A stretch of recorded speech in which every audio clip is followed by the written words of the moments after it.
दोस्तों, कन्या राशि वालों के लिए ये जो षडग्रही योग है ये उनके सप्तम भाव में बनेगा।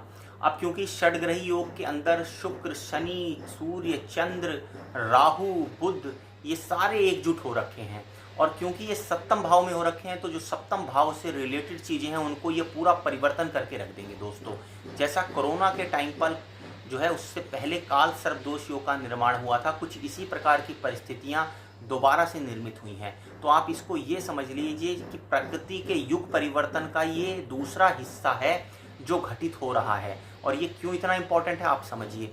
हर राशि के किसी न किसी भाव के अंदर ये घटित हो रहा है, जिसमें कन्या राशि और लग्न वालों के लिए आप इसको, क्योंकि इसको आप लग्न से ही समझिए, लग्न से जो है इसको आप देखेंगे तो सप्तम भाव में ही हो रहा है। अब सप्तम भाव किनका है? पार्टनरशिप का है, पति पत्नी का भाव है, साझेदारी का भाव है, डेली की आपकी जो रोजी रोटी वाले काम होते हैं उनका भाव है, उसके साथ साथ वासना का, लस्ट का जो है भाव है ये। और दोस्तों, ये भाव जो है इतना इम्पॉर्टेंट इसलिए है क्योंकि ये आपकी दैनिक दिनचर्या से जुड़ा हुआ भाव है। आपके जो दूसरा हिस्सा होता है जिसको हम जीवन साथी बोलते हैं उससे जुड़ा हुआ भाव है। तो आपके जीवन साथी को लेकर आपके जो है ये मान के चलिए आपके पार्टनरशिप को लेकर अगर आप कोई काम आपकी पार्टनरशिप में कर रहे हैं, बहुत ही ज़बरदस्त परिवर्तन ला कर देने वाला है ये। और दोस्तों, इसमें आपको सावधानी ये बरतनी है कि आपने अपनी पार्टनरशिप के प्रति, अपने जीवन साथी के प्रति बहुत ही समझदारी से काम लेना है। उसके साथ साथ जो आपका डेली वर्क है, जो जिसको आप करते हो, ये कुछ इस तरह के परिणाम भी ला सकता है कि आपकी पूरी दिनचर्या ही बदल कर रख दे।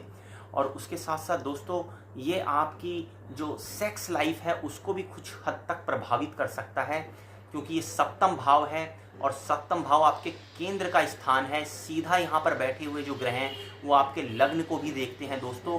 तो ये दोनों चीज़ों को प्रभावित करने की क्षमता रखता है। लेकिन दोस्तों, जिनके ग्रह दशा और ग्रह गोचर और दशाएं अच्छी हैं उनको ये अच्छे परिणाम भी देगा, क्योंकि यहाँ पर कुछ युतियाँ आपके फेवर में भी हैं और कुछ युतियाँ जो हैं वो ऐसी भी निर्माण हो सकती हैं जिनकी ग्रह दशा गोचर अच्छे नहीं हैं, उनको ये अमूलचूल परिवर्तन लाने वाला भी हो सकता है।